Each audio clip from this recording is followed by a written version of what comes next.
Dios.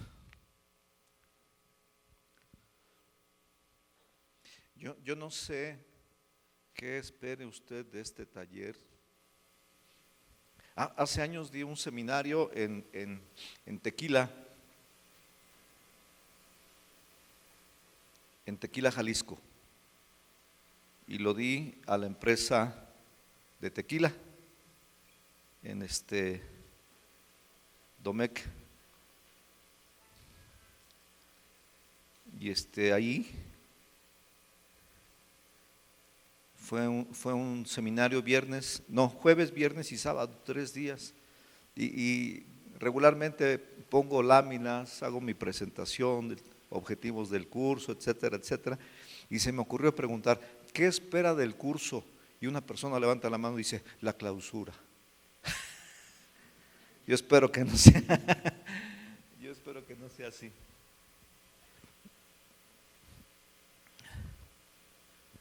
Bueno, antes que nada vamos a orar y yo le voy a pedir que ponga su mano sobre la persona que está junto a usted y vamos a pedirle a Dios que derrame un espíritu de sabiduría y de revelación en el conocimiento de su palabra, que abra nuestros ojos y nuestro entendimiento y podamos verdaderamente recibir lo que Dios tiene para cada uno de nosotros.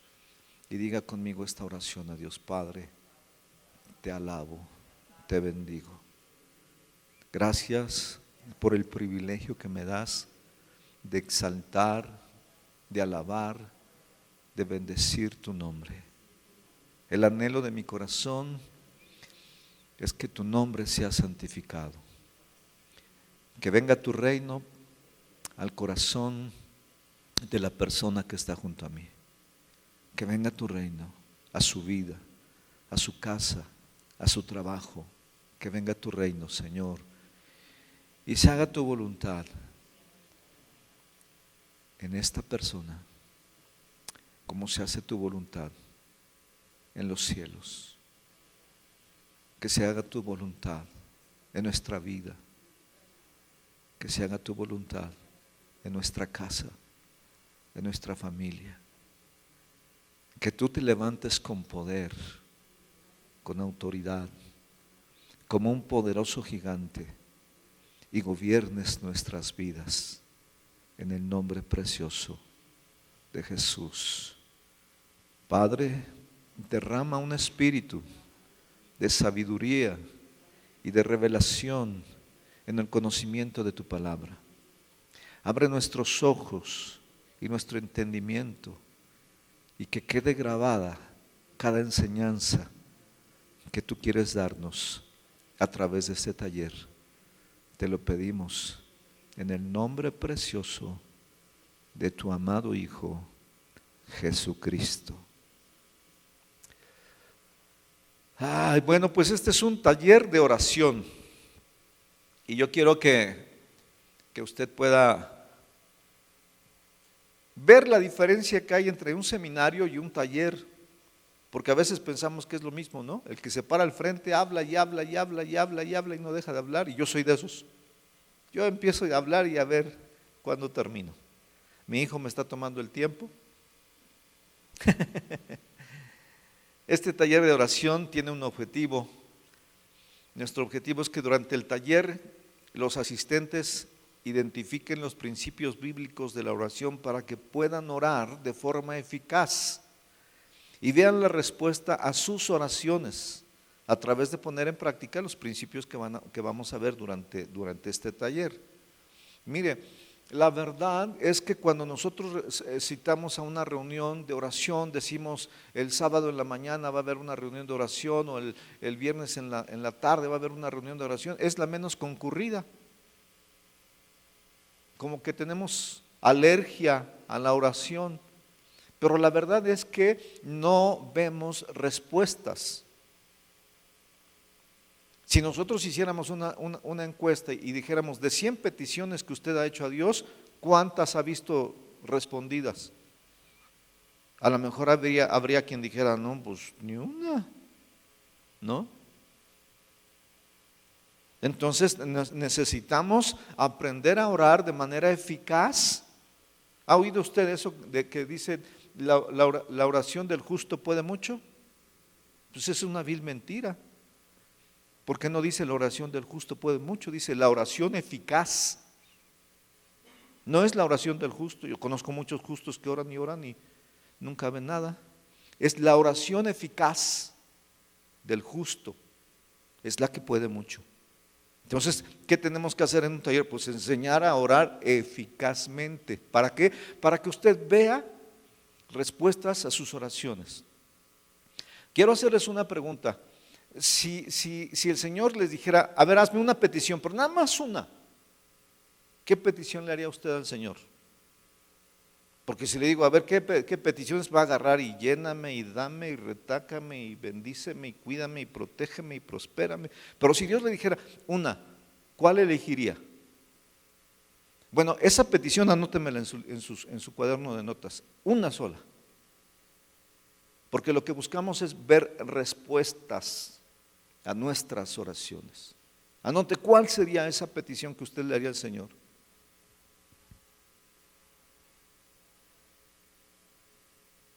Hay un chiste donde un hombre se encuentra una lámpara, vienen tres amigos y agarra la lámpara y la frota y sale un genio, ¿no? Y les dice, pídanme una petición y les voy a conceder lo que ustedes me pidan. Y el primero agarra y dice, pues yo quiero tener mucho oro, ser muy rico. ¡Pam! Listo. Luego el otro, no, dice, pues yo quiero tener muchas mujeres. Y prum, vale, lo llena de mujeres guapas, hermosas. Y luego el tercero dice, ¿y tú qué quieres? Dice, que me los dejes como antes.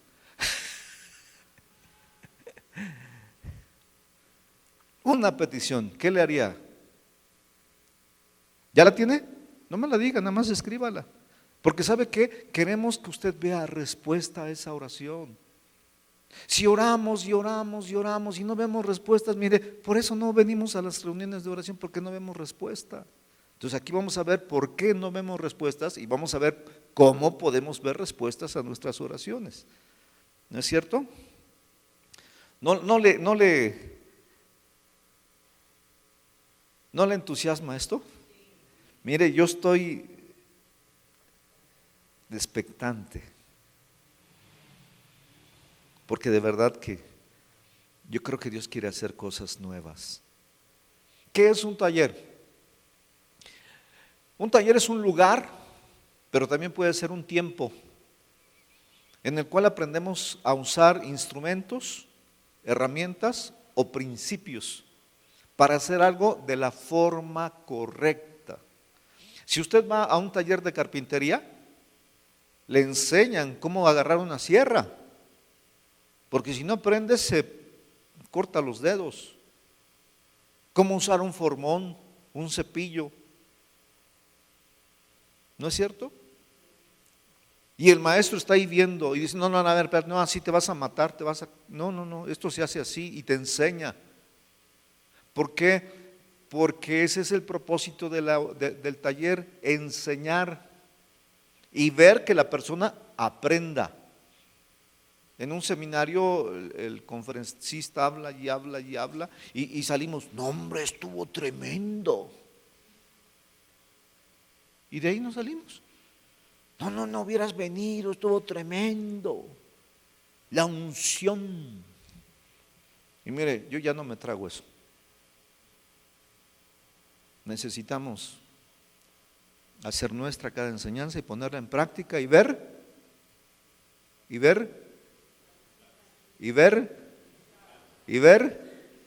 resultados. Así que entonces un taller es un lugar o un tiempo en el cual aprendemos a usar instrumentos, herramientas o principios para hacer algo de la forma correcta. ¿Cuáles son las características de un taller? Pues un taller es, más bien en el taller se aprende haciendo. Es como cuando usted aprende a andar en bicicleta. ¿Cómo aprende a andar en bicicleta? No le dan un manual de cómo andar en bicicleta, le dan una bicicleta, ¿no? Así que lo más importante es la práctica, porque es la práctica la que nos capacita. Digo, coloquialmente decimos, la práctica hace al... sí lo sabe, ¿verdad? La práctica hace al maestro. Entonces, nosotros tenemos un propósito muy especial: aprender a orar como Jesús. Nada más. Imagínense nada más, aprender a orar como Jesús. No es cualquier cosa, ¿verdad? Aprender a orar como Jesús, porque mire, yo voy a muchos grupos y escucho las oraciones de las personas y a veces hasta me dan ganas de grabarlas. No, Neruda se queda chiquito. Oran así con una belleza literaria, pero sin ningún fundamento bíblico. Y la escritura es muy clara: no piensen que por su palabrería serán escuchados. La oración no es para apantallar a Dios. ¿Qué le puede enseñar? Le recitamos la palabra y gracias por esto, porque tu palabra dice, porque aquí, por ahí. ¿Pensamos que vamos a apantallar a Dios?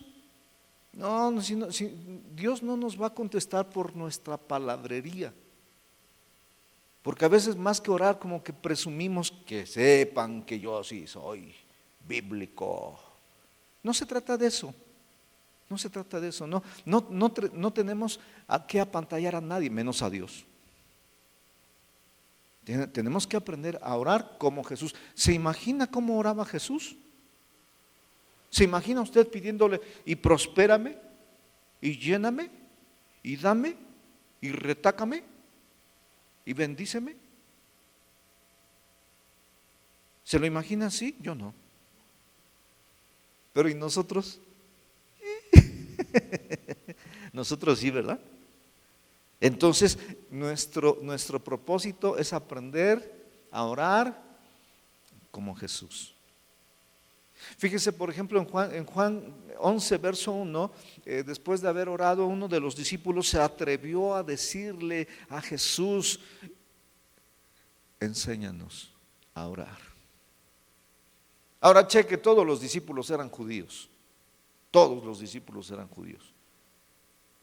La vida espiritual en la vida de los judíos de esa época, oiga, todo estaba alrededor de Dios. No me diga que no sabían orar. Por supuesto que sabían orar. Imagínense tan solo, para que esos discípulos a los 12 años fueran presentados en el templo, lo que se conoce como el Bar Mitzvah, tenían que haberse aprendido el Pentateuco de memoria. Es decir, 5 libritos de memoria, y los tenían que recitar. Dígame, ¿cuántos libros de la Biblia usted, o capítulos de la Biblia, se sabe de memoria? Ahora dígame si ellos no sabían orar. Por favor, por supuesto que sabían orar, pero había algo que les orilló a decirle a Jesús: Señor, enséñanos a orar, así como Juan enseña a sus discípulos. Porque aunque en las escrituras no se dice quién, se supone que esta persona, este discípulo que se acerca al Señor, le dice: enséñanos a orar como Juan enseñaba a sus discípulos. ¿Por qué? Porque algunos de ellos habían sido discípulos de Juan antes. Entonces ellos sabían que Juan pues les enseñaba. Y entonces se atreven a decirle: enséñanos a orar así como Juan enseña a sus discípulos. Ahora, dentro de la tradición judía, usted sabe que Jesús era judío, y pues bueno, él obviamente tenía toda la formación típica de una familia judía. Y como buen judío, él lo que hacía, lo hacía aparte, a solas. Si se llevaba a sus discípulos, si usted ve en la oración que se conoce como la oración del huerto o la oración del Getsemaní, se los lleva a orar y llega un momento en que dice: ahora quédense ustedes ahí, quédense ahí. Y él se iba aparte. Y cuando regresaba, había algo diferente en él. Y cuando él regresaba, si usted se da cuenta en las Escrituras, vemos que Jesús, una de sus prácticas comunes era que se levantaba temprano antes de que saliera el sol y se iba al monte a orar. ¿Ahora qué iba al monte? ¿A cazar lagartijas? ¿A adorarse la piel? ¿A qué iba? A orar. Y la gente ya lo sabía, dice, no, seguramente está allá. Y cuando él regresaba del monte, la multitud, no eran unos cuantos, era una multitud de personas que lo estaban esperando. ¿Por qué? Porque sabían que después de haber orado, había milagros. Así que la oración es uno de los recursos más grandes y poderosos que Dios ha dado al hombre. La oración es el medio a través del cual podemos comunicarnos con Dios con el propósito de traer los recursos y el poder de Dios a esta tierra. Imagínense, no hay cosa más asombrosa que la oportunidad de hablar con el creador del universo. Eso es orar. Hablar con el creador del universo. ¿Qué haría usted si le hablaran por teléfono a su casa y le dijeran, señor fulano de tal, sí, a sus órdenes, mire, le acabamos de agendar una cita con el presidente de la República, Andrés Manuel López Obrador, tiene 15 minutos. ¿Qué hace usted en esos 15 minutos? Hola, ¿cómo está? ¿Qué haces? ¿Cómo le ha ido? ¿Y qué tal los periodicazos? Y todo? No, ¿platica usted eso? No, dices 15 minutos, y entonces saca cosas que son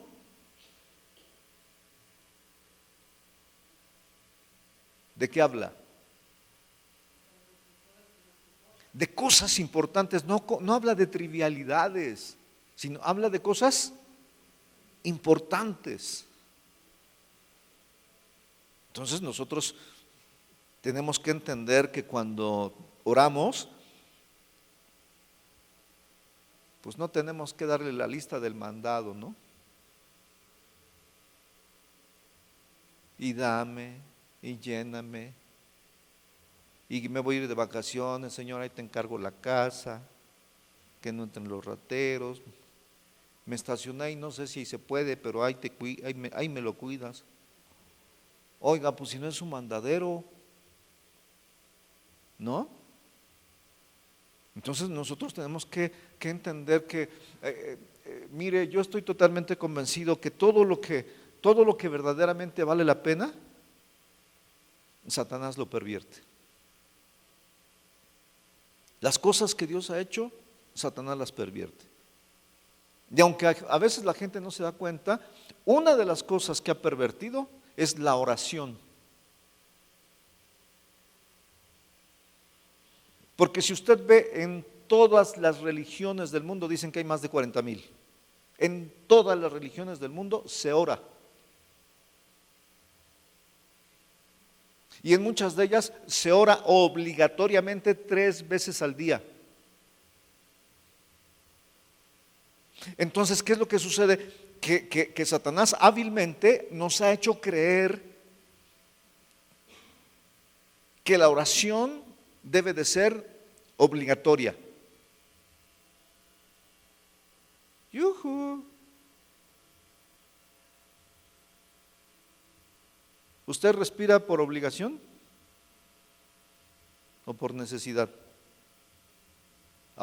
Pues por necesidad, porque si no oro me muero. Digo, si no respiro me muero.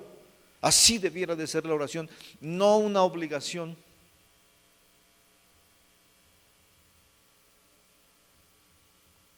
Tiene que ser una necesidad, algo vital. Que usted diga, si no oro, me muero. ¿No? Igual como cuando uno dice, si no respiro, me muero. Pero nadie dice eso, fíjese. Es más, no oramos. Entonces es importante que nosotros entendamos cómo la oración se ha pervertido, primeramente haciéndose una obligación, cuando debe de ser algo vital, algo necesario y sobre todo un privilegio. Le dicen, Señor, tiene 15 minutos con López Obrador el domingo en la tarde. Ay, pero qué de ir al cine con mis hijos. ¿Qué hace usted?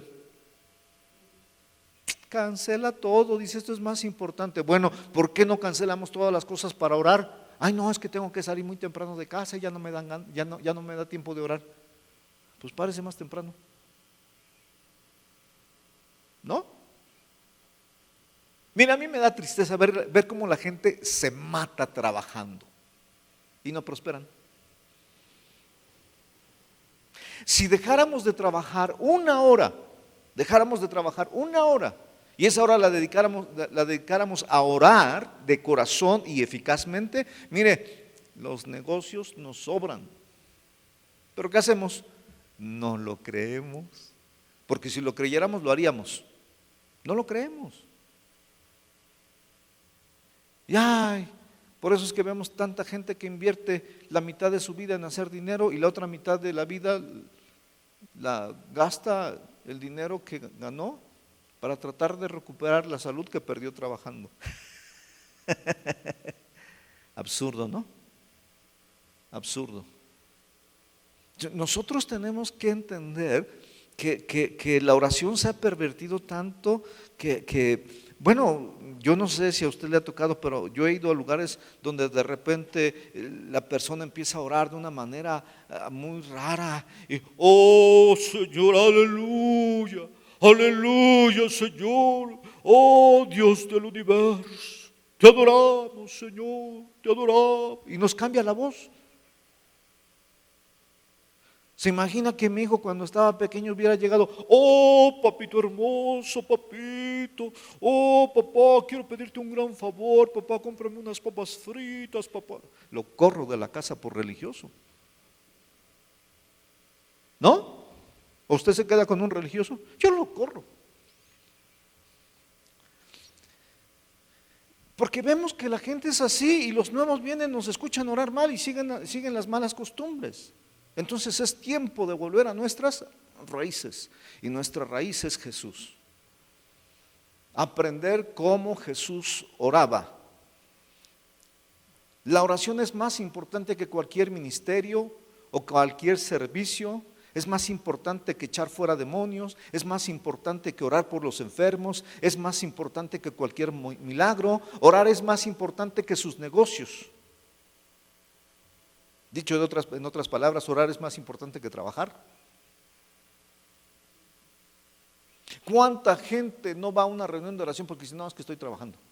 Por eso, si tienes un trabajo, si tienes un negocio, vente, vamos a orar. Es más importante orar. La oración es la base del éxito de cualquier actividad y no lo hacemos. Bueno, a veces ni siquiera oramos por los alimentos. Es que es tan fácil orar que no le damos la importancia que tiene.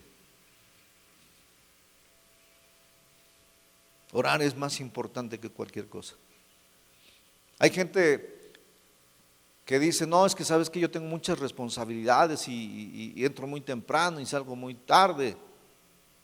Y yo les digo, entre más responsabilidad tengas en tu trabajo, en tu negocio o en tu familia, el orar es más importante. Ahora, vea usted, sin embargo, a pesar de ser uno de los recursos más poderosos, es también el área en la que más hemos fracasado.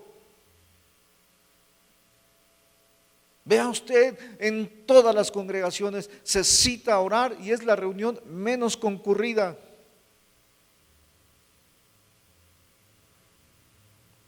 Puede usted decirles, vamos a pasar una película y se llena. Y viene gente que nunca había visto.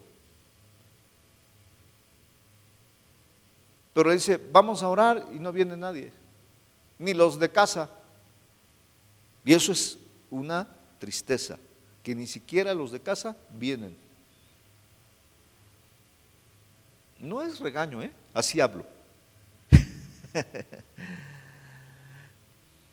Fíjese lo que dice un hombre que se llama Samuel Chadwick. La única preocupación del diablo es mantener a los cristianos alejados de la oración.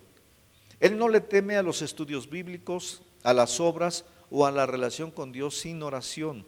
Él se ríe de nuestro trabajo, se burla de nuestra sabiduría, pero tiembla cuando oramos. Por eso usted se da cuenta que, por ejemplo, no sé si a usted se le ha ocurrido en casa decirle a la familia, ¿saben qué? Vamos a reunirnos de tal hora a tal hora para orar. Ya, tenemos que orar, ¿no? Y usted está ahí puesto. Al siguiente día, a la hora que usted dijo, y empieza, fulanito, perenganita, a ver, vénganse, vamos a orar. Y chale, estoy haciendo esto, estoy haciendo lo otro, déjame más termino esto y bajo, hago esto y lo otro. Y el diablo se vuelve hacendoso. Y qué difícil es reunir a la familia para orar.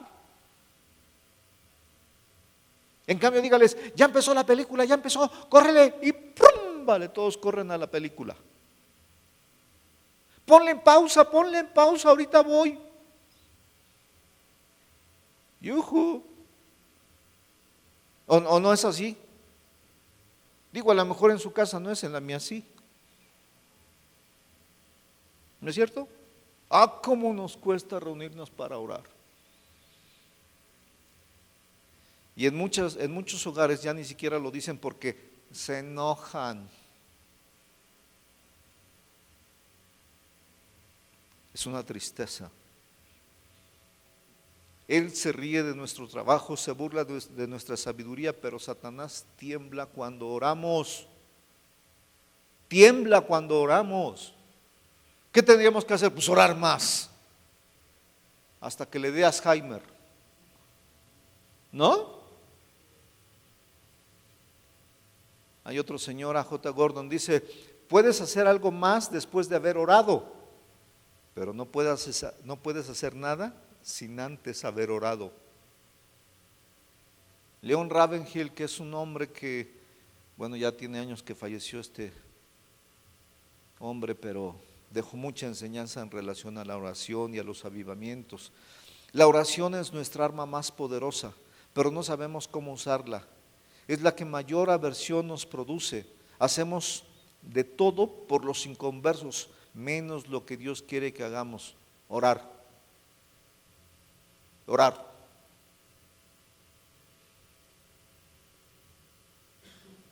R.C. Sproul dice: si realmente supiéramos quién es Dios y todo lo que nos ha dado en Cristo, nuestras vidas de oración serían muy diferentes de lo que son ahora. Pero no entendemos el privilegio y el poder de la oración, no lo entendemos. No lo entendemos. Si lo entendiéramos, mire, no dejaríamos de orar.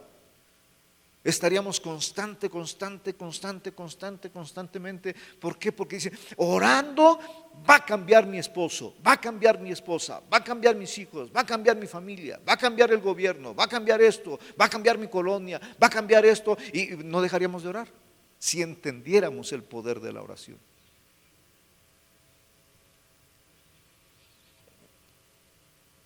Una frase de un autor anónimo dice: si solo oras cuando estás en problemas, estás en problemas.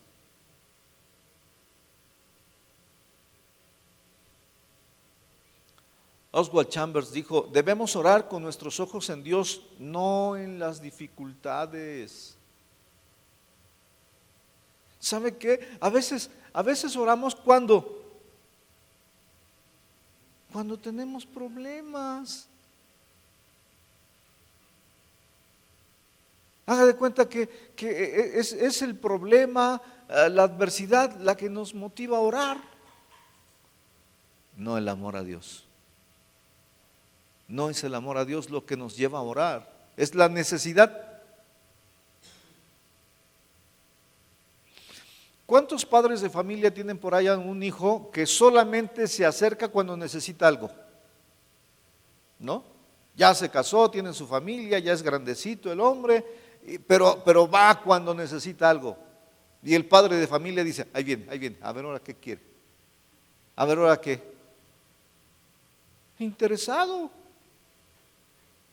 Entonces nosotros necesitamos entender que no debe de ser el problema, la angustia, la necesidad, lo que nos debe llevar a orar, sino el amor a Dios.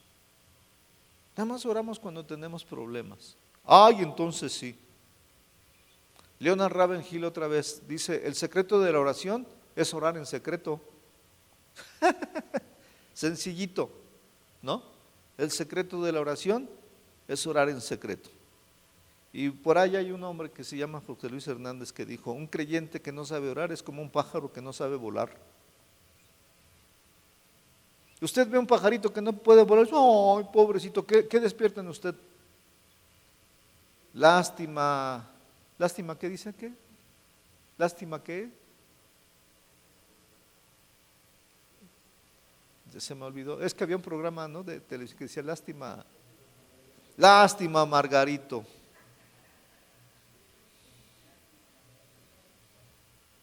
Una persona, un creyente que no sabe orar, lo único que despierta es lástima. ¿Y qué cree? Que la mayoría está en esa situación. ¿Qué podríamos decir entonces de las congregaciones? Lástima de congregación.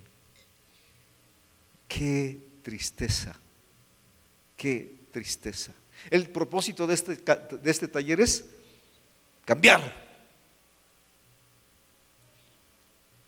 Aconteció que estaba Jesús orando en un lugar y cuando terminó, uno de sus discípulos le dijo, Señor, enséñanos a orar, como también Juan enseñó a sus discípulos. Haga de cuenta que por aquí estaban los discípulos y por allá, escondidito, por allá estaba Jesús y termina de orar y cuando termina de orar se acerca un discípulo y dice, no seas malo, pues enséñanos, ¿no? ¿Por qué? Porque veían el cambio después de orar. Jesús, como buen judío, oraba diariamente antes de que saliera el sol y lo hacía a solas, también lo hacía por las noches, pero también lo hacía por las mañanas, también lo hacía por las tardes, lo hacía a toda hora. Por eso el apóstol Pablo nos recomienda, oren. ¿Cuándo? Sin cesar. A ver, César, te me sales. Orar sin cesar. No, es orar constantemente. Y esta tradición de orar a solas se le llama, entre los judíos se le llama la Itbodedut. Y nosotros vemos en Marcos 1:35, dice que levantándose muy de mañana, siendo aún muy oscuro, salió y se fue a un lugar desierto, no había nadie. Itbodedut es una palabra judía que quiere decir en soledad o en aislamiento con alguien. Entonces, orar para Jesús era irse a solas con alguien. Yo me acuerdo cuando estaba en prepa, tenía una novia y me encantaba tomarla de la mano, irnos a un parque y nos íbamos a donde nadie nos viera. ¡Ah! Eso es Itbodedut. Por eso yo quiero que usted aprenda desde hoy que orar es echar novio con Dios. Ay, ni modo que se le olvide que es orar, es echar novio con Dios, a solas. Ahora imagínese usted a una pareja de novios, no encuentra usted al novio gritándole, te quiero, te amo, y te quiero mucho, me quiero casar contigo. No, se acerca a su hombro, a su oído, y lo que le dice usted no lo escucha. porque está susurrando al oído: te amo, te amo, te amo, te amo, te amo. Y la novia nada más le hace. ¿Está gritando? El novio le dice: te amo, te amo, te amo. Y si la novia en ese momento se le ocurre decirle: amor, ¿me compras un chocolate? El novio le dice: hasta la caja. ¿Qué un chocolate? ¿No es cierto? Así es el Señor, nos da más allá de lo que nosotros podamos pedir o entender. ¿Cuándo? Cuando hacemos lo correcto. Te amo, te amo, te amo. No estamos: y lléname, y retácame, y a qué hora sales, y con quién andabas, y quién es esa. Ay, Dios, no, pues dice su novio así, ¿para qué, no? Acuérdese, orar es como echar novio con Dios. Puede sonar muy vulgar si usted quiere. ¿Cuántos han echado novio? A ver, levánteme su mano. Ya no levanto la otra porque me caigo, pero qué hermoso es echar novio, ¿no? Donde solamente la persona amada te escucha tus palabras, nadie más. Eso es la hitbodedut, una tradición judía. Marcos 1:35 dice: levantándose muy de mañana, siendo aún muy oscuro, salió y se fue a un lugar desierto y allí oraba.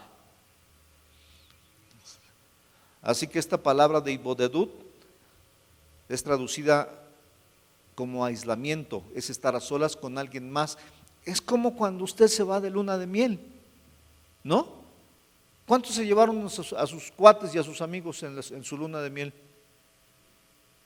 No, dice: serás mi amigo, pero aquí no, ¿no? Porque es algo íntimo. Para Jesús la oración era algo íntimo. Si usted se da cuenta, nunca había reuniones de oración con Jesús como nosotros las hacemos. Con Él no había. Él agarraba y se apartaba. Y ellos ya sabían: va a orar. Va a orar porque va a orar, ya lo conozco. Siempre que se aparta, va a orar. Sí oraba en presencia de los demás cuando, por ejemplo, bendecía los alimentos, oraba de una manera así, o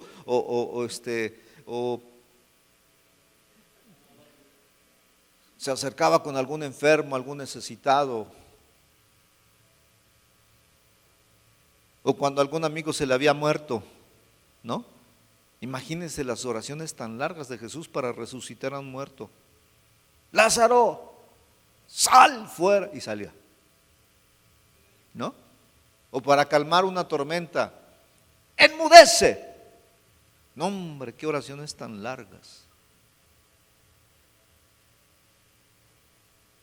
¿Cómo oraba Jesús? Esa es nuestra meta: aprender a orar como Jesús oraba y ver los resultados como Jesús los veía. No le llama la atención eso de ay. Es como decir: ya le agarré la puntita a la madeja, ¿no? Y ahora hay que empezar a jalar, y empezar a ver milagro tras milagro, tras milagro, tras milagro. Y dices: no la suelto. Eso es lo que pretendemos. La hitbodedut es el arte de platicar a solas con el Creador. También se le conoce como la meditación judía. En Mateo 14:23 vimos que dice: despedida la multitud, subió al monte a orar. ¿Leo qué dice? Subió al monte a orar. ¿Qué dice? Aparte. No dice que con toda la multitud, aparte. Esa era su manera de orar, a solas, aparte. ¿Por qué se apartaba? Porque para Jesús la oración era algo íntimo. íntimo. Hace años leí un libro que se llamaba Intimidad con Dios. Intimidad con Dios. Bueno, traducido a la mexicana es echar novio con Dios. Donde Él es el novio, yo soy la novia. ¿No? ¿Cuál es el propósito del noviazgo? Casarse. Si no se van a casar, ¿para qué andan de novios? Propósito del noviazgo, casarse. Una vez llegó un adolescente de allá, trabajábamos con el grupo de adolescentes, llega bien orgulloso así, llega a mi oficina y dice, ¿puedo pasar? Digo, sí, adelante. Y entra del brazo con una chica y dice, José Luis, te quiero presentar a mi novia. Y yo me paro de mi escritorio y le digo, ¡ah, qué gusto! ¿Cuándo se van a casar? Le cambió el rostro. No, nada más es mi novia. Por eso, ¿cuándo se van a casar? No, es que nada más somos novios. Por eso, el propósito del noviazgo es el matrimonio. Si no te vas a casar,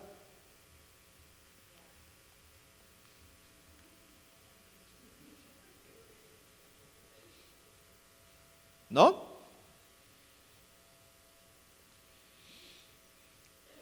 Despedida la multitud, subió al monte a orar aparte. Y cuando llegó la noche, seguía orando, pero estaba solo.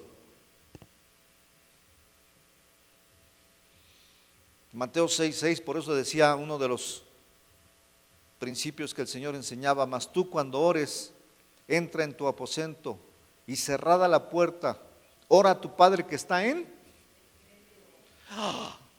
Ahora resulta que Dios se esconde. No, no se esconde, pero solamente lo encuentran quien lo buscan en lo secreto.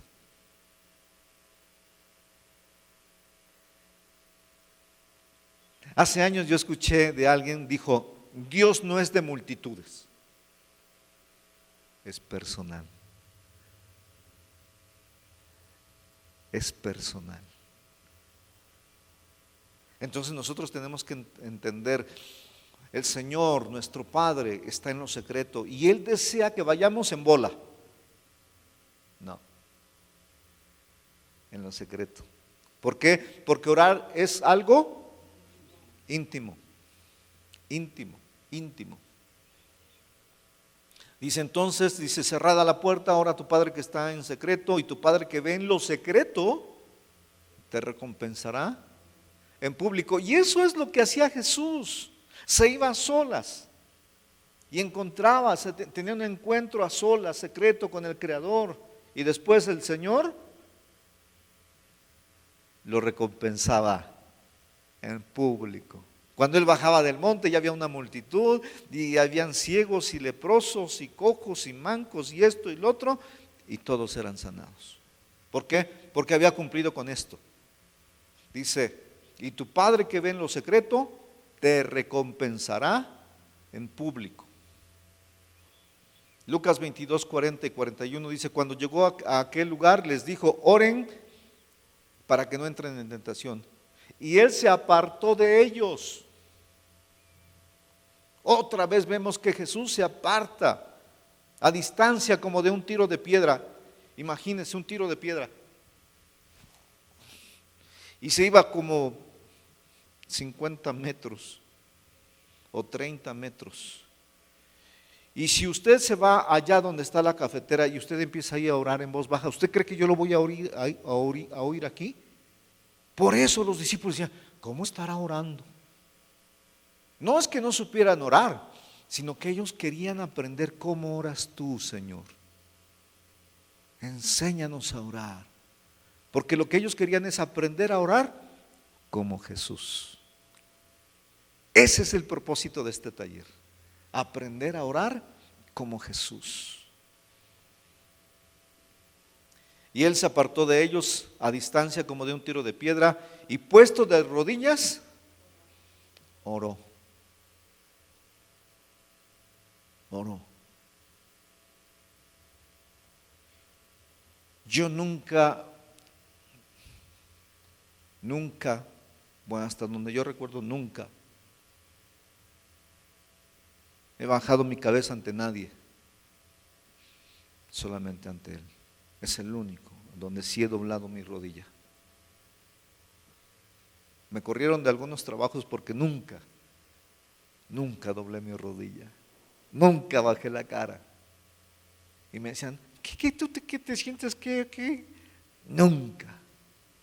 Un día me agarraron unos judiciales y me amenazaron y que me iban a hacer quién sabe qué, que me iban a poner una de quién sabe cuántos y yo los veía y me reía y me decían, ¿qué? ¿No tienes miedo? Y yo todavía les contesto, ¿y qué debo de tenerlo? Y eran unas cosotas así. Ahorita vas a ver, te vamos a dar una calentada y que te vamos a hacer esto y te vamos a hacer, tócame. Y yo riéndome, tócame. ¿Qué, pues, tú qué te sientes o quién eres? Digo, tú tócame. Digo, porque tú no conoces quién es mi padre. No sabes, hijo, de quién soy. Tócame y vas a ver quién es mi padre. Y se pusieron a temblar y le preguntan al chofer porque me subieron a un coche. ¿Quién es su papá? ¿Hijo de quién es? No sé, nunca me tocaron.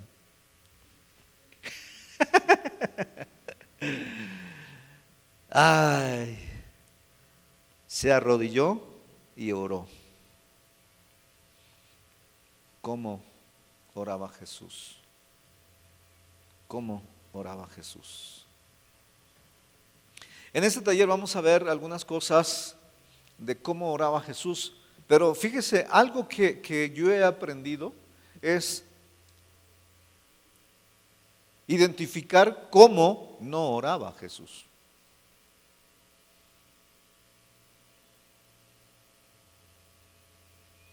Yo no creo que Jesús gritara, exigiera, pidiera por cosas para Él. Yo no me lo imagino pidiendo para Él. Pero nada más escuchen nuestras oraciones mañaneras. Y guárdame, y bendíceme, y cuídame, y protégeme, y dame, y lléname, y retácame. ¿No? ¿Usted se imagina a Jesús así? No. Ahora vea, si nosotros entendiéramos el propósito fundamental de la oración, si nosotros decimos orar, y de una forma quizás chusca podamos entender que orar es echar novio con Dios, ¿para qué? ¿Para qué echar novio con Dios?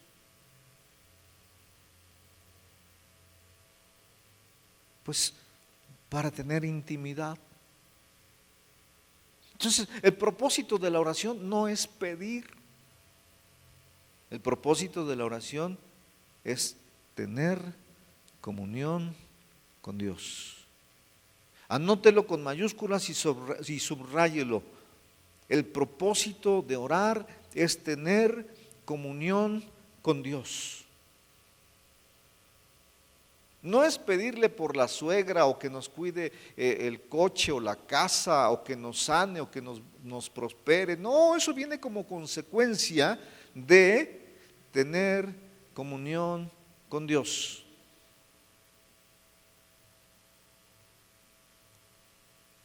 Mi hija Sandra, cuando tenía como 4 o 5 años, cuando mucho, yo estaba en la sala, estaba en el sofá leyendo, estaba leyendo un libro y de repente se me acerca y se me pone enfrente y se me para enfrente y se me hace así. Yo dentro de mí pensé, me va a pedir algo, porque era común me das para comprar unas galletas, me das para comprar esto, para comprar lo otro, y yo dije, me va a pedir algo. Se me para ahí y le digo, ¿qué quieres, hijita? Dice, nada. Y yo la veo ahí, como cuando nos dicen nada, que o no se atreve o lo que me quiere pedir es algo. Le digo, ¿seguro, hija? ¿No quieres algo, mi amor? ¿No se te ofrece nada? No. Y se queda ahí enfrente y le digo, entonces, ¿qué quieres? Y me dice, pa, Le digo, ¿qué, mi amor? ¿Me dejas estar contigo? Oh, yo quería darle todo. No me pidió nada, pero por su actitud yo quería darle todo. Ese es el propósito. Ese es el propósito. Llegar al corazón de Dios. Llegar al corazón de Dios. Cuando vemos en el Evangelio de Juan, en el capítulo 15, creo que es el verso 7, donde dice que si nosotros permanecemos en Él y sus palabras permanecen en nosotros, dice, pide, ¿qué? Lo que quieras y te será hecho. ¿Por qué? Porque llegamos a alcanzar el corazón de Dios. Estar en el corazón de Dios. Permanecer en el corazón de Dios. Nuestro reto es llegar al corazón de Dios. Cuando mi hija se acerca y me dice no quiero nada y le digo seguro, dice no, entonces ¿qué quieres? Dice estar contigo. Oh, ¿llegó a dónde? Al corazón. Y entonces se abren las ventanas de los cielos y Dios quiere darte más allá de lo que tú puedas pedir o entender. Si tan solo entendiéramos que al orar de esa manera los cielos se abren y entonces cae todo tipo de bendición sobre nuestras vidas, sobre nuestra casa, sobre nuestra familia. Cuando nosotros llegamos a tocar el corazón de Dios, tenemos los tesoros a nuestra disposición. Orar de esa manera, no con el propósito de pedir, sino con el propósito de dar. Dar nuestro amor, dar nuestro reconocimiento, nuestra honra a Dios, honrarlo, bendecirlo, alabarlo, glorificarlo. Ese es nuestro propósito. No, y el dame, y lléname, y retácame, y dame más, sino dar gloria, honra, honor, alabanza por todos los siglos y por todas las edades al único y verdadero creador del universo, al Dios y Padre de nuestro Señor Jesucristo. No se entusiasma usted, yo estoy. Necesitamos entonces aprender a cambiar nuestra oración,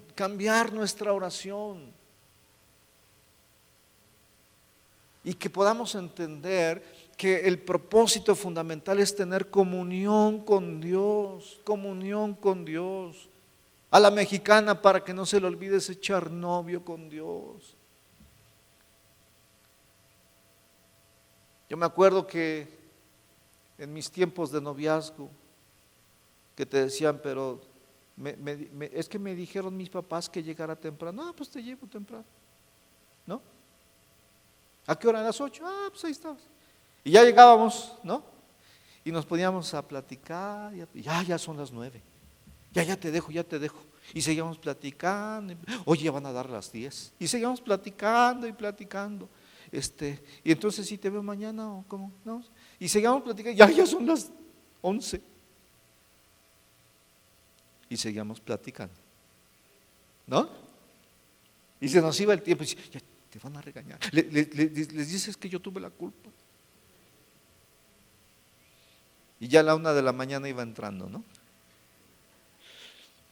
¿Por qué? Estás con la persona amada. Estás con la persona amada. Ese es el propósito de la oración. Estar con la persona amada.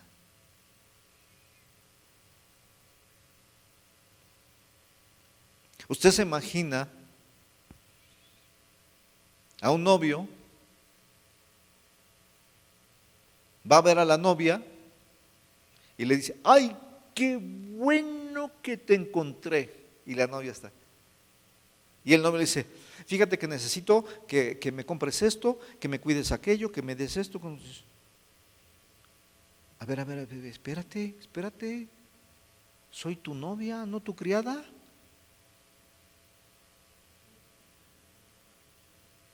¿No? ¿Y qué creen? En nuestra típica oración El Señor es nuestro mandadero. Y necesitamos aprender a pedirle, perdóname Señor, y decirle, enséñame a orar. Póngase de pie. Y si usted reconoce que necesita pedirle perdón a Dios, es el tiempo de decirle, perdóname Señor, perdóname. Porque necesito aprender a orar. Cierre sus ojos. No se distraiga.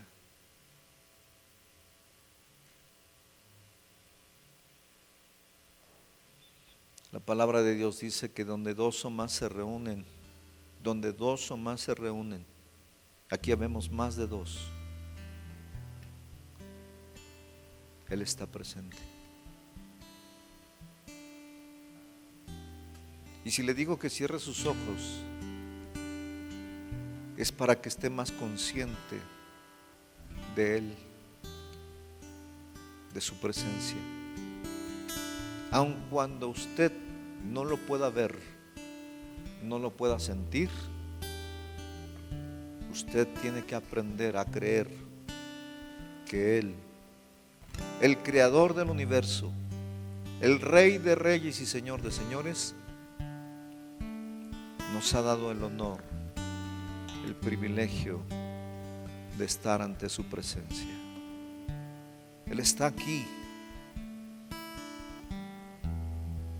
Es increíble que el que creó los cielos y la tierra está aquí con nosotros. Somos privilegiados simplemente por estar con Él. Y si usted reconoce que ha actuado mal en esos tiempos de oración y necesita decirle, Señor, perdóname, simplemente ahí en su corazón, en voz baja, pídale perdón.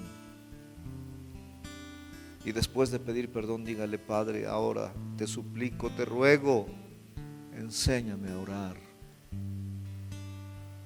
Quiero aprender a orar como Jesús oraba. Enséñame, Señor, a orar. Muéstrame lo que tengo que hacer. ¿Qué es lo que no te agrada? Enséñame a tener intimidad contigo. Enséñame a orar. Padre, yo te doy gracias por cada uno de mis hermanos aquí presentes. Yo te doy gracias, Padre, por el privilegio que nos das de estar ante tu gloriosa presencia. Abre nuestros ojos, nuestro entendimiento. En el nombre de Jesús, enséñanos a orar. Enséñanos a tener intimidad contigo.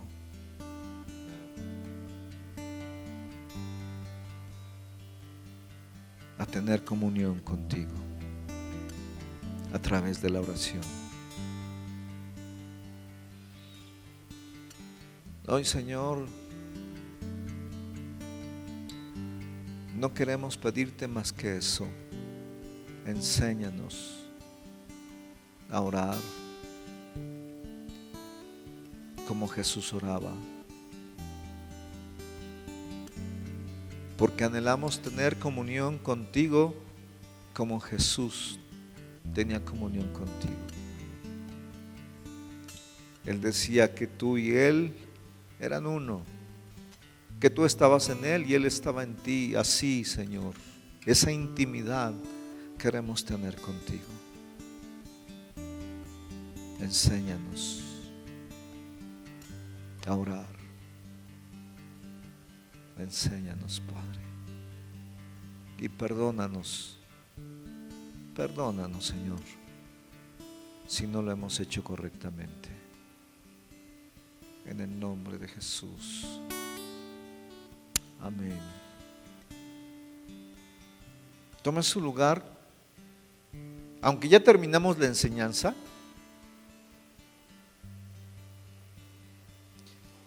lo importante es que nos retroalimentemos y que aprendamos a ver que sí, que no, que se vale, que no se vale, y sobre todo ver si tiene una base o un fundamento bíblico.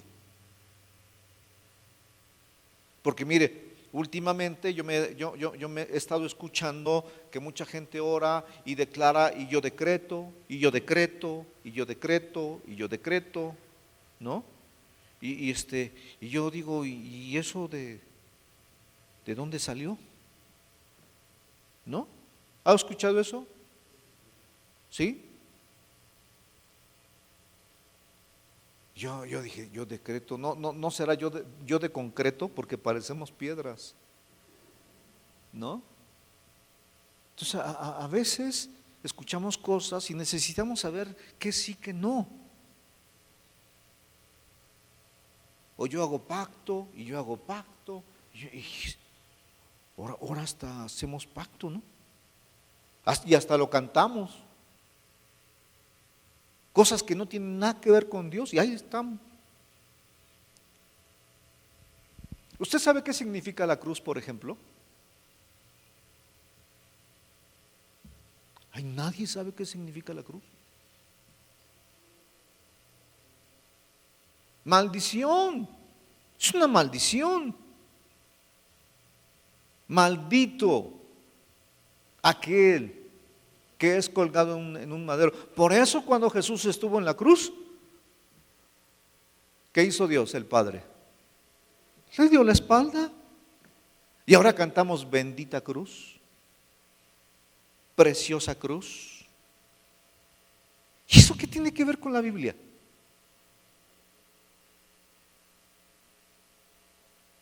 Dios, ¿qué no leen? ¿Qué no leen? Y ahí lo cantamos. ¿Cuántos aprendieron algo hoy? ¿Qué aprendiste?